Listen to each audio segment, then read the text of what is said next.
Hello, UCAR. Peter Christensen here, coming to you from the CEO's desk. We've been talking about agency agreements, and we're going to keep talking about agency agreements. We are going to re-talk about agency agreements because the UAR just dropped new versions of the buyer-broker agreement and the exclusive right to sell agreements. So I should have known this because I was on the forums committee, the chair of the forums committee, as we were doing these. Yet I still did the videos on the old versions. But there's still value in those. We talked about the concepts, and what you're going to see here is the concepts have not changed a ton. This is really more clarification, kind of meant as a way to introduce discussions with your buyer or seller on these topics. So really think about this as not a lot of new wording, expanded wording, but very few new concepts. And I'll point out what's really actually different and what's just a clarification. So we're gonna talk about in this video the buyer broker agreement, the exclusive buyer broker agreement and agency disclosure produced by the UAR. So the first big change, again, not change but expansion, is in section 2, talking about brokerage fees. And again, nothing in this concept of how we do this is changed in this update, but a better explanation. So first thing to note is the buyer agent, the BAC, has been changed to BBC. I told them it was taken, but to no avail. They still wanted to use BBC, so buyer brokerage compensation. Trying to be consistent in the industry. And this seems to be the way it's landing is the buyer brokerage compensation, BBC. So think BAC, it's the same thing. Okay, so in this section 2, we explain, hey, section 2.1 sets the fee. It can be a dollar amount and or a percentage, right? Can be either of those. And so that's where you set the fee. And then in 2.2, you talk about, well, hey, if it's offset by, let's just read the language. So again, very similar to how it was before. In the event the BBC is less than the brokerage fee or any compensation offered by the listing brokerage / property owner. So there we've clarified a little more, right? Or any compensation. So what if it is not technically done through the MLS, but some other arrangement? Again, we're saying, well, we agree to what? They will offset it, right? But if it's less than the brokerage fee, then what? The buyer it gives options here. This is kind of cool.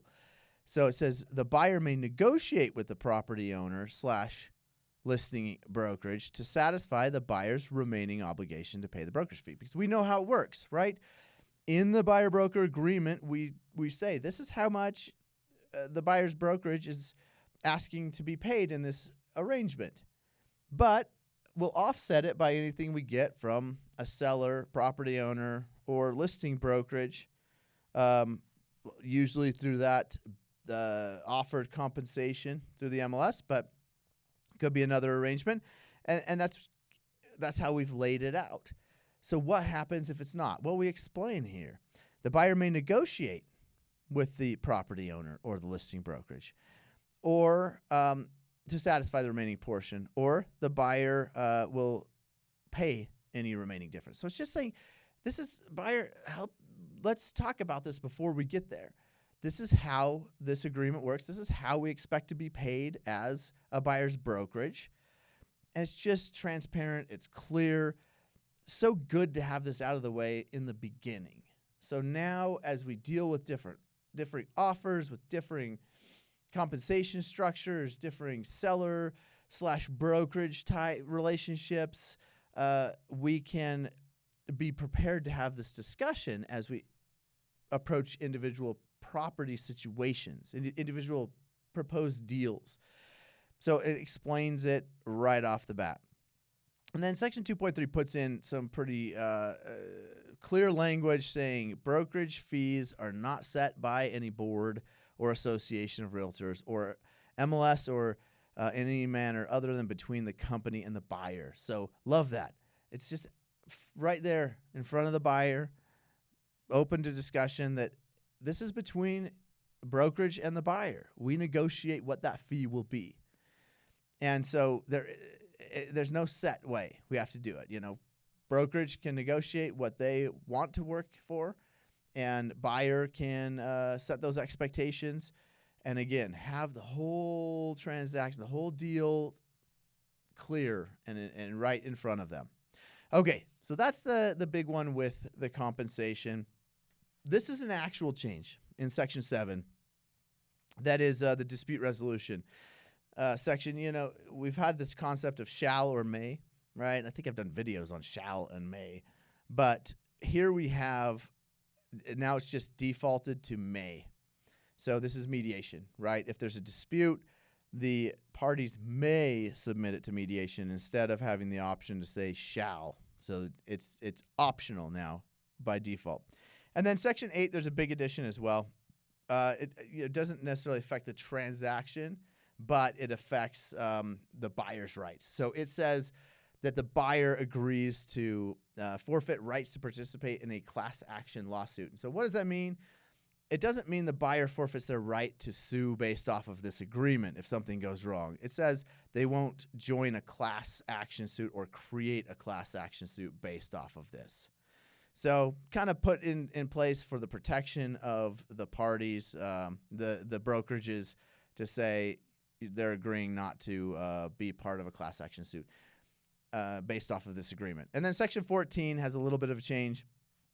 Just a kind of a common contracts thing that says if any part of this agreement is deemed to be invalid or illegal, the rest of it survives. So that's it. Again, hopefully this doesn't cause a lot of heartburn. Not a lot of new to learn here. More facilitating a good discussion with your buyers about the agency relationship and compensation. Really, hopefully these conversations were happening already. But this is really, really key right now, especially to have these good conversations with your buyer about how the compensation works, what they're obligated to do, what their options are. Remember, this is not legal advice. This is legal information only. If you need specific legal advice, please contact your attorney. Thanks for tuning in.